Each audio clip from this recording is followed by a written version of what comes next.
What is up, everybody? Welcome back to The Hurdle, episode 90 here on the South Harmon Fantasy Football YouTube channel. I am Cody Carpentier, joined as always by my main man, Matty Kiwoom. You find us both on X at just those names. Episode 90, August 20th. Week 0 is here for college football. We're a week away from being in the depths of the college football season. The NFL preseason is just about rapskiddlydiddly.com done. Matty Kiwoom, we got a lot to talk about. Oh, do we? I mean, I'm crying. I mean, home league draft season is weeks away. Everyone's biggest home leagues are about to kick off. Those are the best days of the year for a lot of people. NFL football will be here, like you said. What is it? The Irish game that's happening, or the game in Ireland, I should say. The FSU, who they play in Ireland or whatever on Saturday. Tech. So boom, we got week 0, and then next week, full-fledged college football. The following week, full-fledged NFL, and we're in the throes of fantasy. This is a great time of year, and it's not just a great time of year; it's a busy time of year, especially for guys like you, the hustlers. I've often said this, and you're going to get mad at me for bringing this up once again, but you're one of the hardest working guys in this industry, hands down. You went to 3 camps last week, not just a couple. You went to 3 camps, saw 5 teams, right? 3 camps in 4 days, saw 5 teams. 3 camps, 4 days, 5 teams.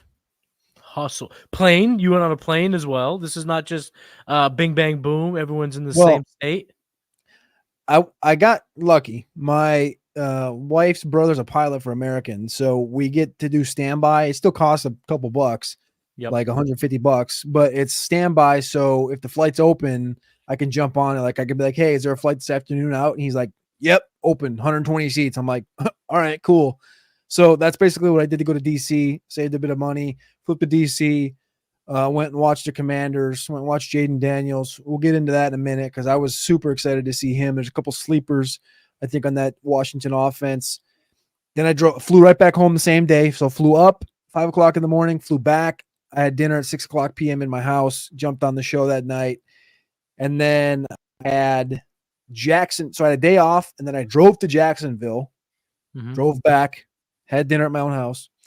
And then the next morning was the long one. That's when I flew up to Pittsburgh. And the funny thing about Pittsburgh is that if everybody knows, training camp in Pittsburgh is in Latrobe. It's not in Pittsburgh. Latrobe is about 2 hours outside of Pittsburgh. So I got a rental car. I knew I was landed at 9 o'clock. I knew practice was going to be about 1. I knew I had a couple hours. Night before, like 11 o'clock at night, Wednesday night, I see on Twitter these Pittsburgh guys posting last day of practice in Latrobe. And I'm like, was I supposed to be there today? Shit. and I look at my email and everything's like Thursday. And I saw that Bills weren't there because it was a Bills Steelers joint practice. I saw the Bills were not there. I said, all right, so maybe I'm all right. So then I go and check and there's nothing, no information, no nothing. So I emailed the SID. And she goes, "No, you're good. It's going to be at the stadium."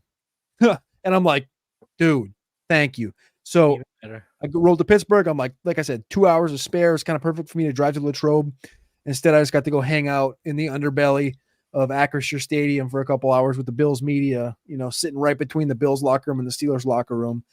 And no driving. It's like a 15-minute drive for me. Super easy, super chill. Got to see the Bills and Steelers practice. Got to see Keon Coleman up close. Looked good. We'll talk about that. There's some connection issues going on there. Najee. Hashtag built different. Him and Rashad White, dude. Hashtag built different. But yeah, it was a good week. It was a long week. And then I got some sleep on Friday and got back to it. And now we're here. It's already Tuesday. It's so weird. The thing is, you travel a lot for work.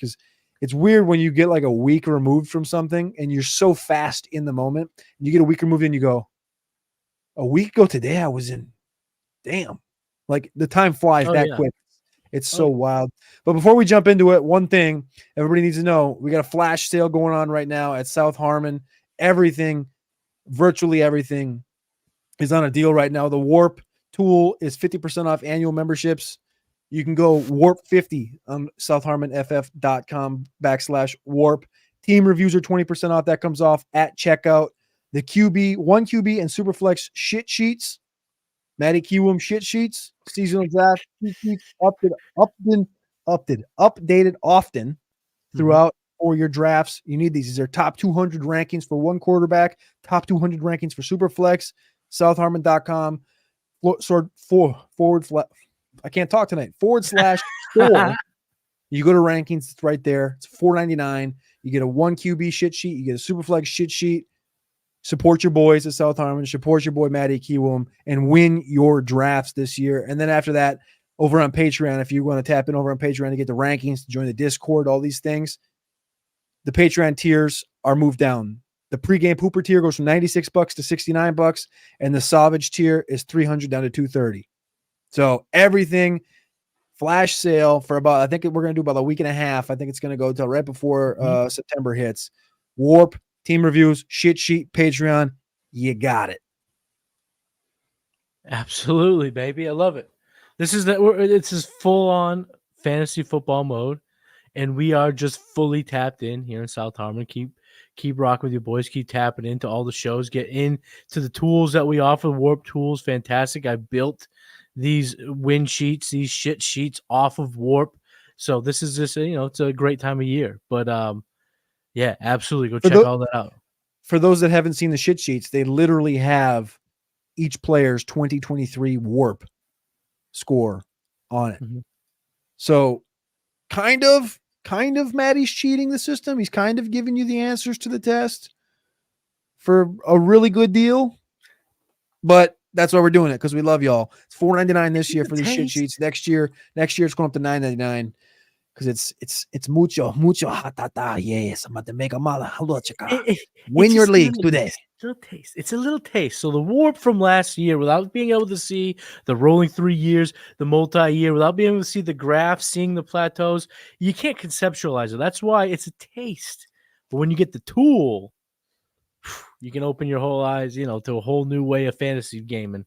And definitely check out the flash sale. I mean, we got a lot going on here, South Harmon. So you got a lot going on. Well, I want to talk to you today about your travels.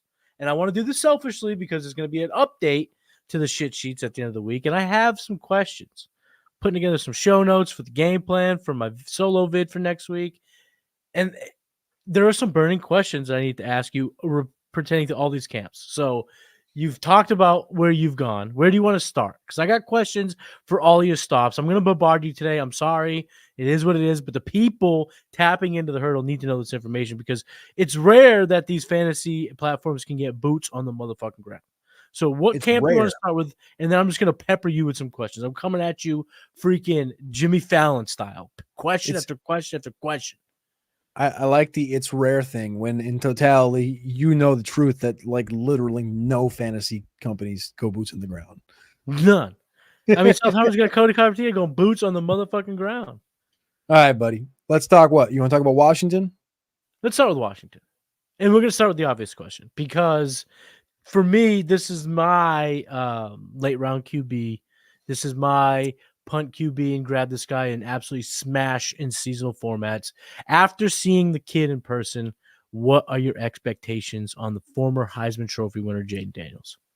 I came out without a true number feel, more so a wow factor, an awe factor for Jaden Daniels in Washington. Seeing him work with Mariota, with Jeff Driscoll even looked good next to Mariota. It wouldn't surprise me if Driscoll was the number 2 in that offense. It's kind of weird. But Cliff Kingsbury is out there in capri jogger type situations that are at his calf. And he's got this sun hat that I think I have one in here that's close to as big as he has. Like the Raven hat.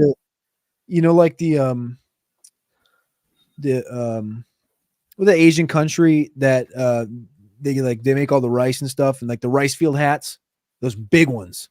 You know what I'm talking about? No, yeah, I know exactly what you're talking about. The Raiden hat. You ever play Mortal over Kombat? Laos and those areas. Yeah, I don't know. I'm not good. Yeah, anyway, those hats are massive sun hats. This is like what Cliff Kingsbury had on at practice. Massive sun hat. Anyway, he's a bro. Massive sun straw hat. Anyway, he's working with Daniels, and Daniels is just like, the best way I could explain it, and this is for people that are obviously super, super close to me, they wouldn't understand this. You're probably not going to maybe get it otherwise. My high school quarterback was super talented. He was 165 pounds, but he was 6'4".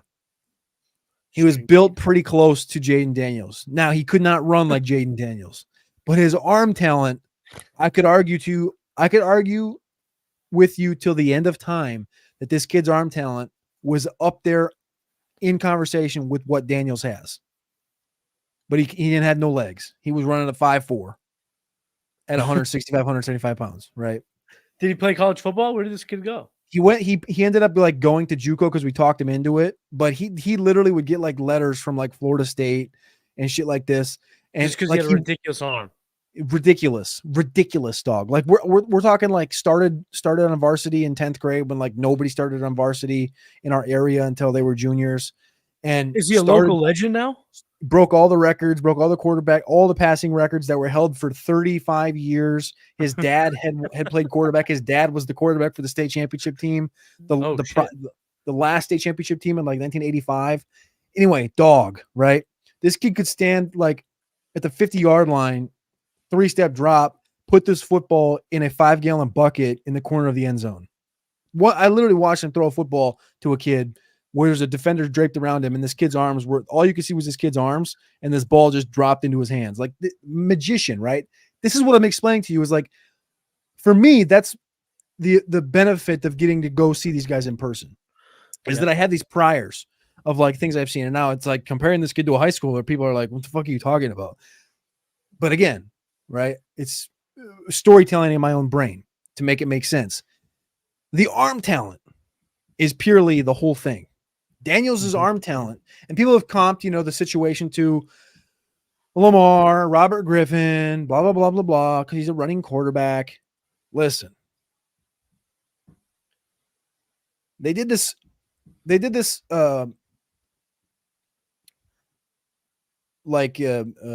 it called when you do the 8 like this? Figure 8. I was gonna say late 8. That doesn't make sense. They did the figure 8 drill. They set up two big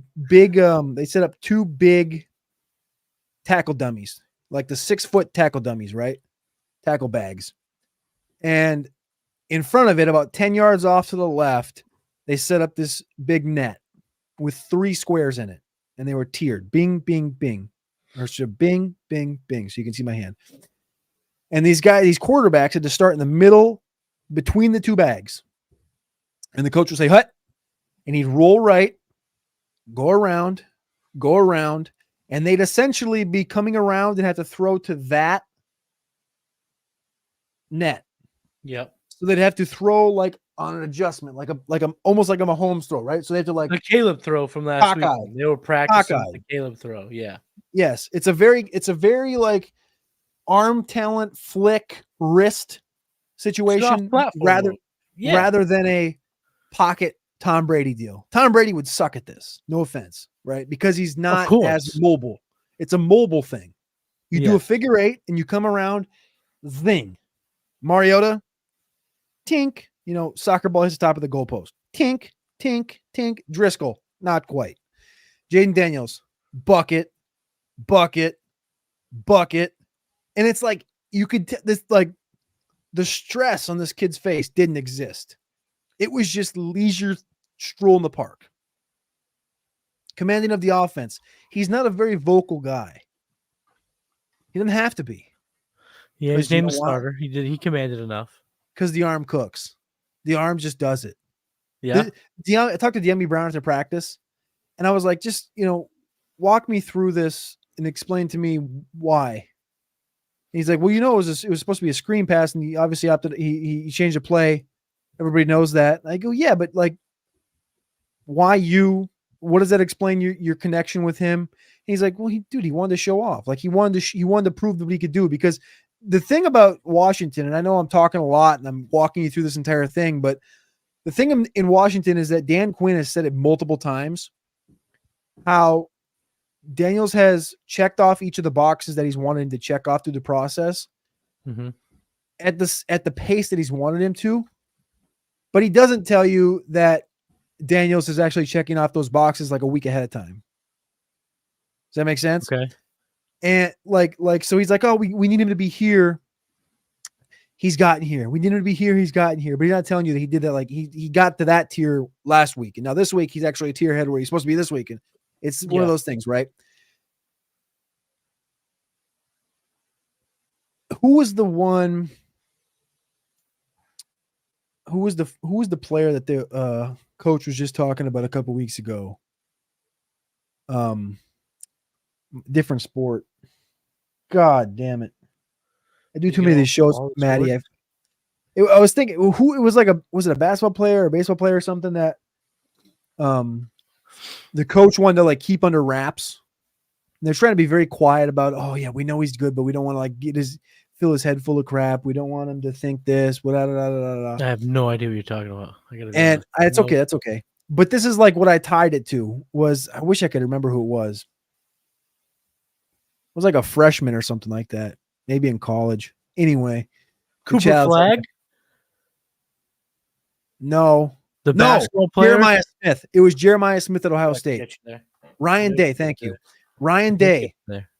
Ryan Day wouldn't say anything about Jeremiah Smith because everybody whispering is saying Jeremiah Smith is the best thing we've ever seen at wide receiver. Right? And it's like very quiet. Don't say it too loud. Everybody knows it. Don't say it too loud. Quiet. Don't say it. You'll jinx it. That's how everybody in Washington is treating Jaden Daniels. They're like, listen, we got a guy, but shut the fuck up. Don't say anything. Let him get to week 1. Don't jinx it. And so you see him like in that first game, throw the bomb on the first play to Diami. Mm-hmm. Right, he comes out, is a good week of practice. And then that last sprint, the last preseason game last weekend, he just out there and he runs that football 8 yards to the right, and doesn't go out of bounds, doesn't slide.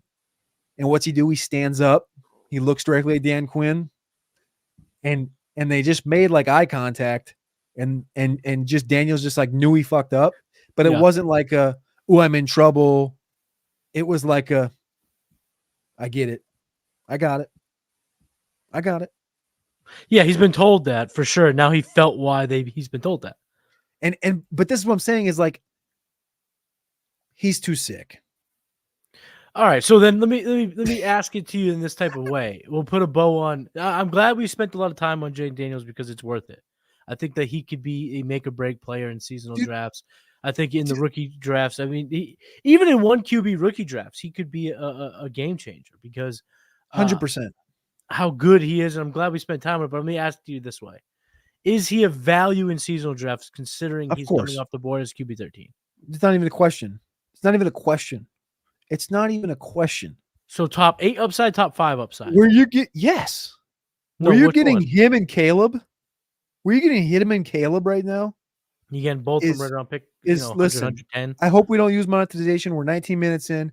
Where you're getting Jaden Daniels and Caleb Williams right now is a fucking abomination to drafting. Like, it doesn't make any sense.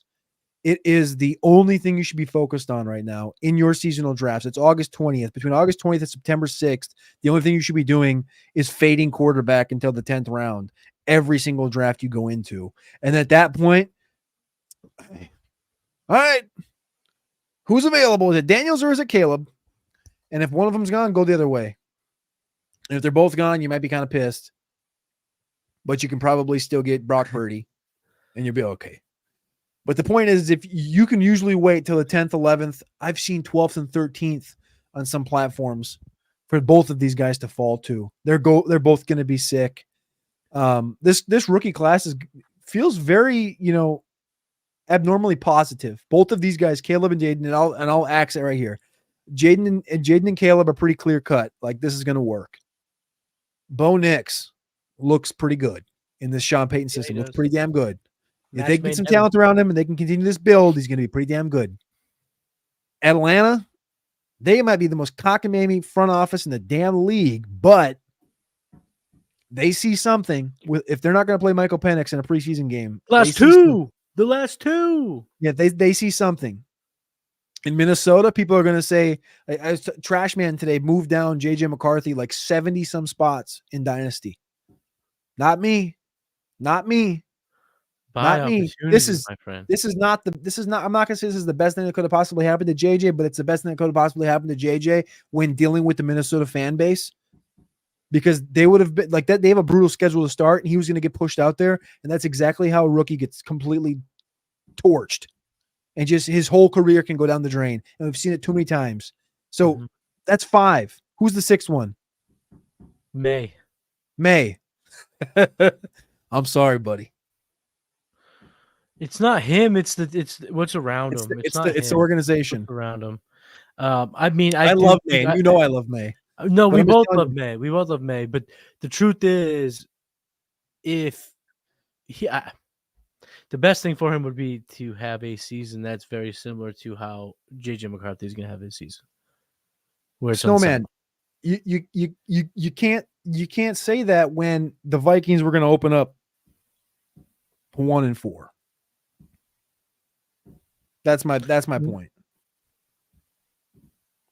And not even that. If he would have thrown in game 2 like he did in game 1, and then in game 3 better than he did in game 2 or game 1, everything would have been pushed, expedited. And that goes for all these rookies in this area. It's already happening here in New England because Drake May looked athletic. He looked every bit the prospect that people were hoping for in that game against the Eagles, albeit it was against the secondary or the second string defense, and it was a pretty dumbed down attack, and they didn't run the West Coast Alex Van Pelt offense. They just kind of let him play the way he's normally plays, because he didn't have to take ball, snap from under center too much and all that, but it's already happening. Maybe he can start week 1. Maybe he can. And it's just those guys specifically. It's probably best. It's probably best for them. I have a few more questions about the Commanders that we can kind of just rattle through rapid fire because they're not as important as Jaden Daniels. Wasn't this whole show supposed to be rapid fire? Yeah, but Jaden Daniels deserves a deep dive because my bad, dog. He's a linchpin. No, he's a linchpin for all platforms. Like if you got him late in best ball, if you got him in your rookie drafts, or if you're going to get him in seasonal, he's the transformational guy. He's the league winner at the quarterback position, given the ADP. So we needed to go in on it because, like we said, no one goes boots on the ground. You had boots on the ground. Got to talk JD. But I also want to talk about another JD, Jahan Dotson. Reports coming out that he's not going to make this team or he's falling down the depth chart. What's your take on Dotson in this offense? And in relation, would you rather have him or guys like Darnell Mooney, Jalen Polk, Gabe Davis, Josh Palmer? I'd rather have Josh Palmer because he's the alpha in that offense. Mooney, I think, is a really good play, but he's going to be the 4th overall option. So I'm like a late round consideration. Who's their name you said? Jalen Polk, Darnell Mooney. Polk, I love Polk because he can probably be the alpha there, but I just think that this offense is going to be too stuck in purgatory, and they're going to be in trouble for the majority of the year. I think Polk can have flashes, but as far as consistency goes, I would take Palmer. Dotson's fine. Here's the thing, and I didn't really realize this until I departed camp. One, I didn't realize how out of proportion the Washington media was blowing this Jahan Dotson thing until I got home. And I was like, wait, are these guys asking this guy if he's going to make the roster? I see Greg Rosenthal saying, based on stuff I've read, Jahan Dotson might not make the roster.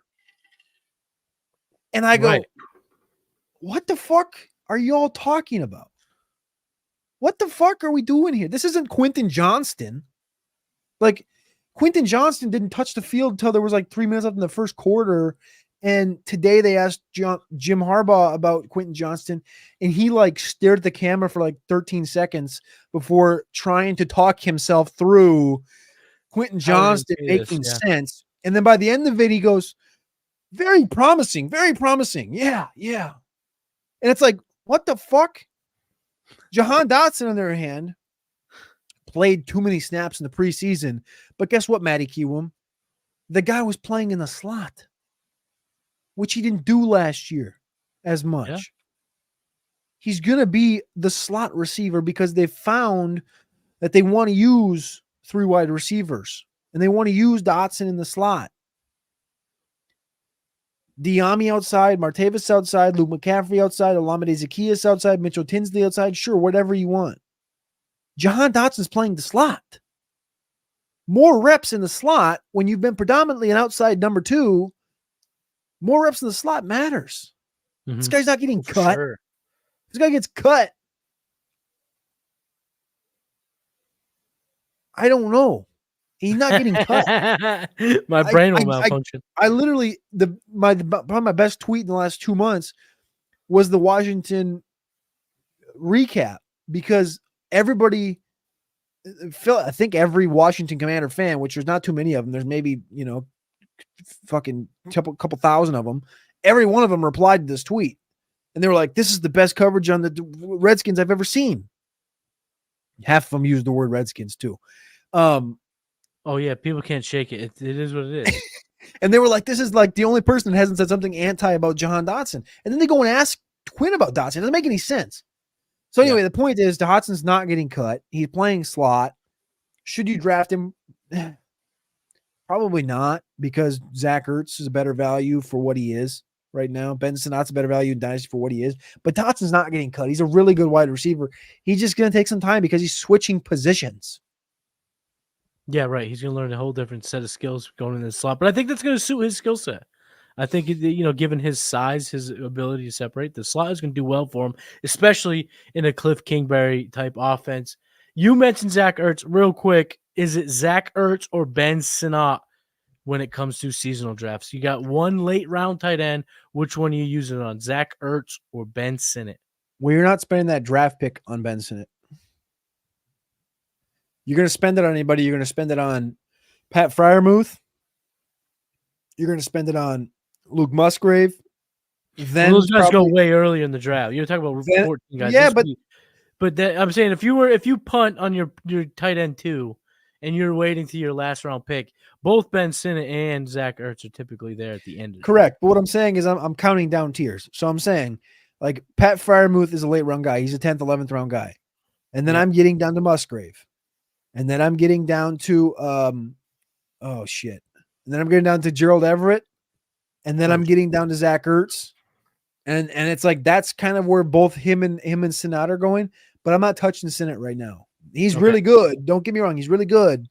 But Ertz is the vocal leader. He's the positional, the team, the offensive leader. He's healthy. He's Kingsbury's cheerleader is what he is. He's an ACL 2 years ago. He had a sprain last year. He's healthy. He's 33. He's not 38.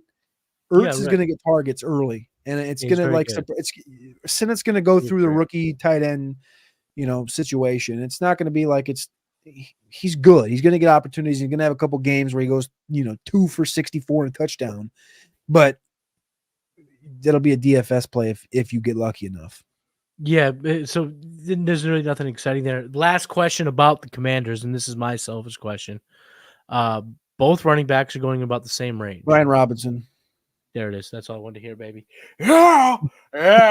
Brian Robinson, say it with me. B-Rob. I'm all aboard the B-Rob train. He's going to be featured in this week's game plan. Eckler is featured in this past fade video here on South Harmon on the YouTube channel. Subscribe, leave a comment. Let's go. But yeah, all right. I love to hear that. Now, where do you want to go? You want to talk about Buffalo Bills, Pittsburgh Steelers, or do you want to go south of Florida and talk Jacksonville Jaguars, Tampa Bay Buccaneers? Whatever you want to talk about. I'm just completely impressed that we got 30 minutes and we talked about the fucking Washington Commanders for 30 minutes. Well, I mean, throughout the entire show notes, Jaden Daniels is the most important talking point. But let's get through this. We're going to start first with Tampa. So joint practices, very smart move going during joint practice, getting 2-for-1 specials both times we were in these training camps. But I want to start with the Tampa Bay Buccaneers. What are your overall thoughts here? What's up, dog? he just jumped up on my lap. What's up, dude? Well, 90 episodes. I don't think we've ever had the dog on the episode. Episode 90. There he is. Oh shit, he's falling now. There he is. It was Malcolm, right? You said his name is right. Malcolm, yeah. Yeah. See, I remember. What's up, Malcolm? But anyway, Tampa Bay Buccaneers watching this offense, new offensive coordinator Liam Cohen. How'd they look? Should we have similar expectations to how they played in 2023? Go down. Godwin. So point blank, I mean, we gotta go rapid fire. So I'm just gonna cut dry to it. I'm not that impressed with the overall team. The defensive line's sick. They completely ate Jacksonville's offensive line alive, which Jacksonville's offensive line they've been working on improving. The defensive line's sick. Vita Vea is an otherworldly type human being. On offense, though, Rachaad White, people are worried about Bucky Irving. People are drafting Bucky Irving. Don't do that. Just talk to me, baby. Don't do it. Listen. I like Bucky Irving. Bucky Irving has handcuff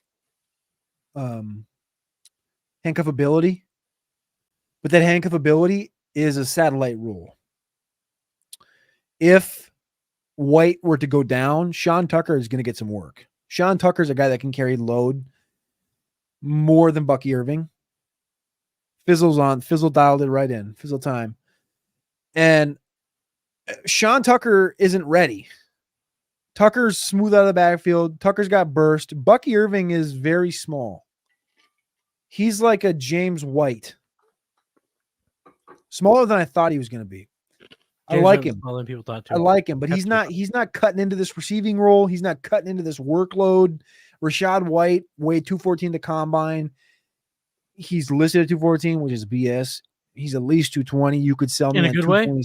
You could sell me on 227, 228. He looks like Najee. His legs aren't quite as thick, but he looks like Najee. He's ready. Like this is like not Rashad broke out last year. Rashad's breaking out this year. So he's coming off the board around pick 38, 40 as running back 13, early fourth. I'd take him all the way up to like 28, 29. Yeah, I like Rachaad White too. I've gotten Rachaad White all over the place, so I'm with you. I love that. And then my only other take in Tampa is Godwin versus Mike Evans. Godwin is going to play at least 60% in the slot, which is something he hasn't done in a couple of years. His air yards went up about to 1,190 last year when he played outside. You're going to see his air yards go back down to that 700-800 yard range. That's good for him, though, right? He's going to create more yak. His wife's a dietitian. He's a goddess. I'm going to call him a goddess. He's not a goddess. He's God. He's a god because he wins. That's what he is. I said this on the Roster Watch show. I would take, if you would say a bare knuckle draft where there's no ADPs and you're just going off memory. And I just was like in a spot and I was like, who's best available? I don't remember. Godwin. And Mike Evans was still on the board. I would take Godwin. Does that make sense? Okay. Okay. Head up, shot for shot in 2024, I would take Godwin, which in ADP terms is like 30 picks apart. Oh, for sure. You're talking difference of the 3rd to the 7th round, pretty much 6 rounds. Yeah. So 7th round. I'm taking Godwin right now, head up over Mike Evans, and Mike Evans is going to have his red zone role. Evans is aged though. This is turning into Godwin's offense. People also talked about Jalen McMillan. I love Jalen McMillan. Alex loves Jalen McMillan. McMillan was known as the alpha of the Washington Huskies wide receiver room. Think about that. This was from a wide receiver coach at the University of Washington told us this at the Senior Bowl that McMillan was the alpha of the room, not Odunze, not Polk, McMillan. So I think he's good, but he's not ready. He's still working with Palmer. So this whole offense goes through Rachaad White, Chris Godwin, and then you have Mike Evans. But I think it's going to be more of it's hard to really say anything bad about Mike Evans. They're like, Mike Evans isn't going to have 1,000 yards this year. Like, fuck you. Like, you're probably wrong. But yeah. But last year, he was wide receiver 8 last year on a points per game basis because of the touchdowns. Yeah. If there's a little bit of aggression in touchdowns, that number comes down. He hovers right around 1,000. You could see him kind of being a bit overdrafted, where Godwin, if he comes back up to the year prior, that's where you see a little value. I want to talk about the Jacksonville Jaguars, mainly the offensive line, because a lot stems from being able to, one, keep Trevor Lawrence upright, and two, get Travis Etienne some rushing lanes. So how did that offensive line look this year? You gotta quit barking, boy. The fucking dog is like sitting here trying to bark at Malcolm, me. shut up. The offensive line got, I think they gave up 6 sacks in like a 20-minute team period. That's not good. Anton Harrison got his ass handed to him. Logan Hall, former first-round pick from Houston, breaking out before your eyes. That defensive line's massive from Tampa. The Jacksonville offense, though, was like, that offensive line was the biggest question that we had going into the draft last year, and they did not address it. I know. And I was talking to some guys beforehand that I know down in Jacksonville, and I was like, how's practice been so far? How's Ezra Cleveland?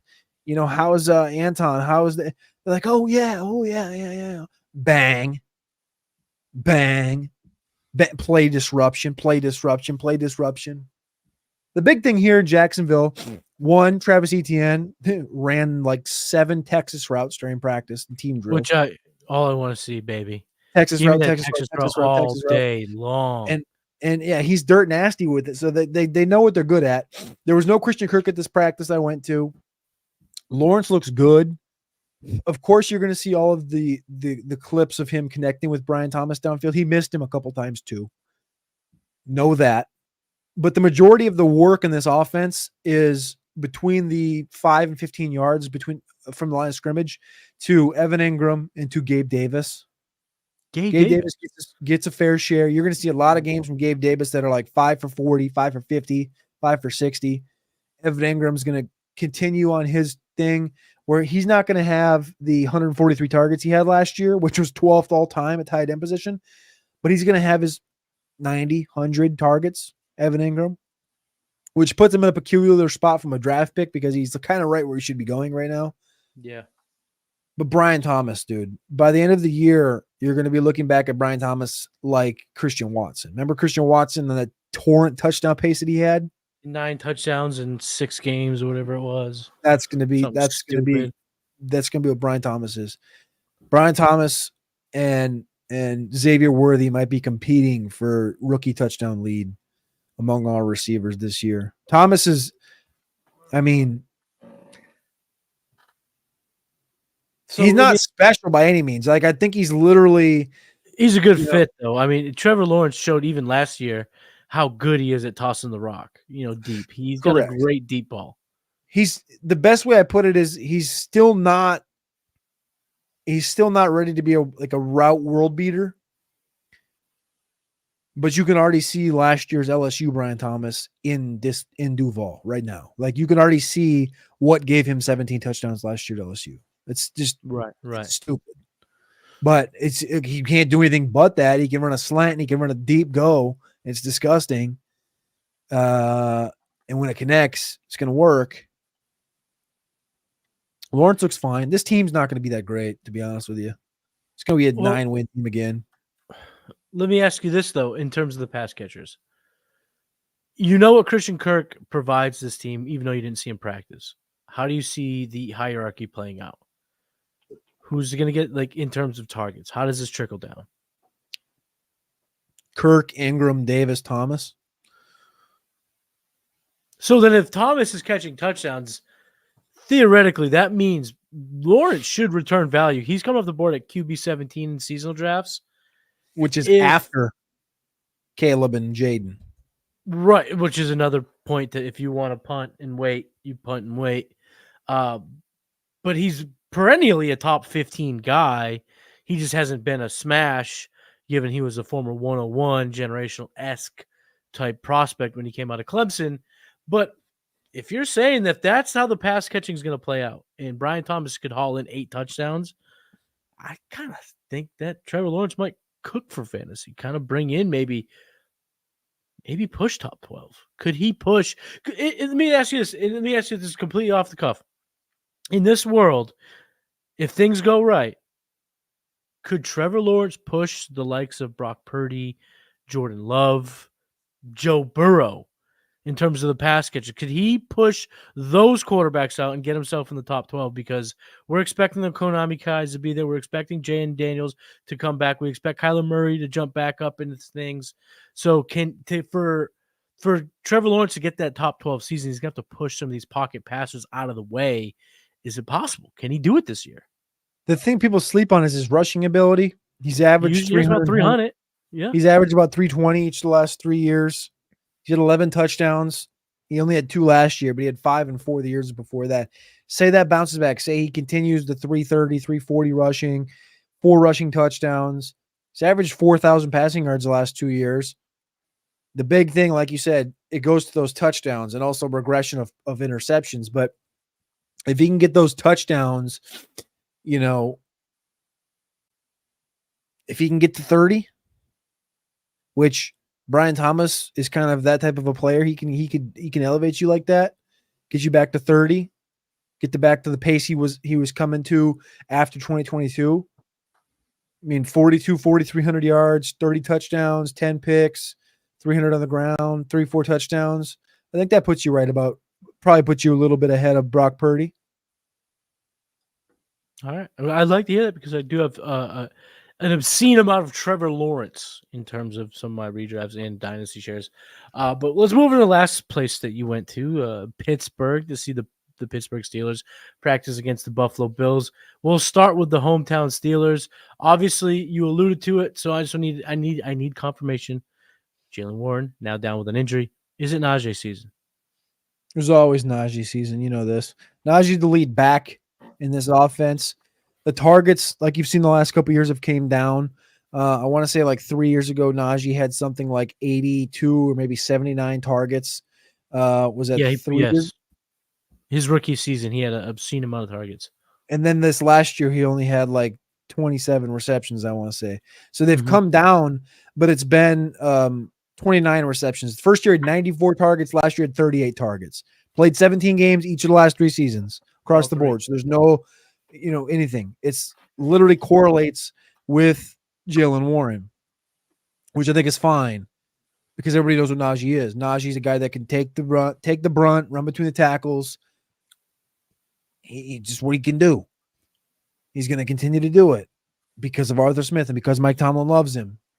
Warren's going to be fine. Whether Warren plays in week 1, 2, or 3, Warren will be back in his normal role. Cordero Patterson just got healthy last week. Cordero Patterson is going to end up probably being the guy that flanks him, which is going to be a crazy looking backfield. Could you listen to this backfield, dude? This backfield, they're going to run this thing out there. I bet you $1.50. At some point, week 1, it's going to be Justin Fields flanked by Najee and Cordero Patterson. Just all 6'2" running backs. 6'2", 6'3", 230, 230, 230. And it's going to be like a fake. It's going to be like a fake handoff to Najee, and then Fields is going to pull it. He's going to run right, and Cordero is going to be 10 feet in front of him. And he's definitely not going to toss it because he's Justin Fields, but he's going to run it in behind him. CDT, baby. Let's go. Listen, this is literally like the Pittsburgh thing's going to be so goofy because it's so clearly Russell Wilson at quarterback. Russ isn't great, but it's so clearly Russ. Okay. And for fantasy, it's good. You can't touch him. You can't touch really either one unless you're like my roster on the South Harmon startup right now, the South Harmon seasonal best ball draft. We're doing 16-teamer. My roster could touch Justin Fields because it's best ball and because it's in purgatory at the quarterback position. Because Justin Fields isn't going to start, but when they get into the 10, it's going to be one of these Taysom Hill situations. Hey, Justin, get out here. Oh. And it's going to be 8 rushing touchdowns from Justin Fields. Okay. That's interesting. So it's going to suck from a fantasy perspective. The only person really outside of Najee that I want, I think Jaylen Warren has enough standalone value. You probably can utilize him if you have a deep enough roster. You're going to get an injury discount right now too, a little bit, Correct. And I would take it. The only other one is Pat Freiermuth. I mentioned him earlier, 10th or 11th round. I mean, people forget this guy had 100 targets 2 years ago, and he was hurt last year. This is a good-ass player. He's going to get peppered. There's no number 2 in this offense. Jefferson's not good. Quez isn't good. Calvin Austin. We love him, but he's just not that. this team's going to be tough to watch. Yeah, but that's good for Najee. They're going to win football games on the ground. Fryermuth's going to have 8-9 targets a game. Hey, so you definitely rather have him over Pickens in the fifth. That's how I phrased it in the note. So we'll move on to that. But I want to talk about Buffalo now. Talk about the pass catchers from Pittsburgh. What are your overall thoughts from what you saw out of the Buffalo Bills pass catchers? Dalton, Kincaid, no matter what. All day long? Yeah. Dalton Kincaid's nasty. He looks like Eric Decker, dude. And like that's not being like white on white crime. That's Eric Decker. Like I talked to him afterwards and like I stood next to him and like he's not a tight end. Like right. I stood next to Travis Kelce too. No. Stood next to George Kittle. No. He's slender. Stood next to Brock Bowers. Much more closer to Brock Bowers. Both of those guys, Bowers and Kincaid, very slender. Very slender, but very athletic. And guys that Kincaid worked outside. He worked in the slot. He worked in line. He can do all of it. Khalil Shakir is very savvy. Khalil Shakir has he has established a connection with Josh Allen that's very dependable inside the red zone. Curtis Samuel did that practice. He's got turf toe. Got to keep an eye on that because Samuel's kind of projected to have that season, but turf toe's a bitch it's a to nasty deal with. One, yeah. So Shakir can take over that role. Kincaid's got his role established. The only other thing in this offense now, the deep donkeys that are here, 47 minutes deep, 46 in the time marker right now. The deep donkeys. If you're in a 30, I would say probably 36 rostered dynasty or more. 36 rostered or deeper. Maybe a little deeper than that. Tyrell Shavers. He has enough juice? Tyrell Shavers. I heard 36, he's 36 players or more on your roster in Dynasty. Taxi squad. Add him. Tyrell Shavers. Keon Coleman's fine. The problem is with Keon Coleman is you can see it's clearly just a lack of reps. Everyone says, 10,000 reps, blah, blah, blah, blah, blah. This is just a lack of reps. That's all this is. And you're getting a little bit of you're going to continue to get a discount on Keon Coleman until the connection's established, but I promise you the connection will come. Both of these guys are grinding for it. It's milliseconds apart. You're going to see it probably leak into the season, which is going to create more value in Dynasty and potentially him getting cut in seasonal leagues. Coleman's fine. I can't separate. I told you he couldn't separate. Fuck off. He's a fine football player. He's a super talented football player. The range of outcomes was always literally Cedric Tillman to Terrell Owens. That was the purpose, the point, the whole thing. The guy runs a 4.6, but he's maniacal within his routes. Yep. You can't separate. Yes, he can. Just because you can't see the separation, just because the ball isn't there. It's a lot of different things go into it. It's more than fucking Twitter scouting on videos saying that a guy you can't fucking separate. So sorry for getting on my Keon Coleman soapbox that I didn't know I had, but there it is. It's literally milliseconds, bro. Like it's consistently missed, but it's 10,000 reps. That's all it is. So I love me some Keon Coleman, just maybe not in the early part of 2024. So don't draft him. I think that's a great takeaway for our seasonal drafters. Do not draft Keon Coleman. Get ready to pick him up via waivers come Halloween. But keep your eye on him or buy low. But tune into the game plan. Tune in the hurdle. We got you covered over there for the seasonal stuff. Last question of the night in regards to the Buffalo Bills joint practice with the Pittsburgh Steelers is about James Cook coming off the board as running back 14. He's coming off the board ahead of these running backs: James Conner, Aaron Jones, Alvin Kamara, Kenneth Walker, Joe Mixon. Will he see enough volume to warrant that selection? Probably. He had the worst split amongst all the running backs I saw. So Brian Robinson, Eston Eckler, I'd put 60-40. Travis Etienne and Tank Bigsby, I'd put about 70-30. Tampa Bay, Rashad White, Bucky Irving, I'd put about 85-15, 80-20. Yes. Yes. Pittsburgh, obviously, like that's just a different situation, but I put that one probably at 65-35,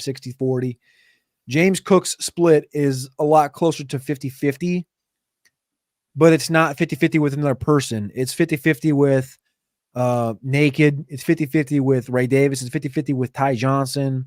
Like, they love Ty Johnson, dude. Ty Johnson came back to practice last week at the beginning of the week and just like supplanted Ray Davis as the second back. Wild. Frank Gore looks fine. Frank Gore Jr., he's going to get Frank reps. Gore looks good as the season goes Frank Gore on. looks good. Like, this backfield's good. And to be honest with you, James Cook, like, he's walking off the field. I think I got a picture of him, to be honest with you. And I could probably pop it up if I didn't delete it off my phone because I uploaded it to my computer already. Great audio here. Me just stopping in the middle of this fucking thing. At the very end of the show. 50 minutes into it, just putting a complete halt in the show. Oh, we've all seen James Cook on the screen before. Yeah, sorry. I know you have. But like seeing him, I was like, whoa. This guy's going to take 250 touches? Yeah, I don't think so. I'm not sure about that. But this right here, this you guys are 51 minutes deep on our show. We appreciate you. We love you. We thank you for tapping in. Please click that like button. Like I said, please click subscribe. You're only here because you love this. You're degenerate. You love it as much as we do. And this is exactly why we do this. This is why I go to these events. I know I do stuff for Roster Watch. I do stuff for South Harmon, but like getting to do things for both companies, be on shows like this is getting able to go to an event, talk to players like Kincaid, talk about all these guys, meet them, all this stuff. That's why I do it. So it's so we can talk about stuff for 50 fucking minutes on a Tuesday about this stuff and get us ready for the season. Because listen, we know you guys are getting ready for your drafts. So that's the fucking point. That's why we're here to help talk through 5 teams with 5 diabolical situations across fantasy. So here's your boy. Does that look like somebody that can take 250 carries? Admittedly, no. Look at the cameraman next to him. Look at the quads. Look at the calves compared to the cameraman next to him. Fair point. Listen. Hashtag Ray Davis. I love me some James Cook. I love me some Dalvin Cook. But let's be honest with ourselves. He's not taking 250 carries. He's not there. 250 touches. Dalvin. Definitely not taking 250 carries. 250 touches. So for that, with that being said, with my visual representation being, give me Kamara, give me Aaron Jones, give me James Conner until he gets hurt. I don't even love Ken Walker this year. Give me Ken Walker. Joe Mixon's an interesting one. Love the offense. That's definitely not a bad angle. I promise you. I promise you. I could make it a worse one, but it was not the greatest, but it was definitely not the worst. Joe Mixon. You know who Joe Mixon's backup is this year? Cam Akers. Cam fucking Akers. Yeah, because Damian Pierce had put together a pretty terrible. So here's the thing. Before we get out of here, I got one question for you, Matty. So recently on my SiriusXM show on the weekends, on Saturday, I was talking to Google Flights. I got a flight set up for Izzy Abanikanda to go from Newark to DFW. On Sunday, I got a flight set up for Roschon Johnson to go from Midway to DFW. And then on today's Roster Watch show, I got a Greyhound set up from Houston to Dallas for Dameon Pierce. So Izzy Abanikanda, Roschon Johnson, and Dameon Pierce go to Dallas. Who walks out with the job? Roschon. I called this weeks ago, and you guys said I was crazy. It won't be Roschon. They won't trade Roschon. They will trade Roschon because Khalil Herbert's been better. But Roschon, Texas guy, horns up, going to Dallas makes a ton of sense. He matches well. He's kind of that big body back that would go so well with the Rico Dowdle, Ezekiel dynamic. If they can't get Khalil Herbert, they would absolutely get Roschon or Izzy. Izzy's a cheap bet. I like Izzy anywhere. Dameon Pierce, you'll see him on the Birmingham Renegades or whatever the XFL team is. He's Matty Kiwoom. I'm Cody Carpentier. You can find him on X at Matty Kiwoom. You can find me on X at Cody Carpentier. We appreciate you. We love you. And we thank you for tuning in, tapping in, as always, to The Hurdle, episode 90 here on the South Harmon Fantasy Football Channel. Don't forget about the shit flash sale announcement. Warp, 50% off annual memberships for the rest of the week. Warp 50 when you check out. Team reviews, 20% off when you do 2 analysts. Comes off at checkout. Get your shit sheets. Get your shit sheets. Get your shit sheets.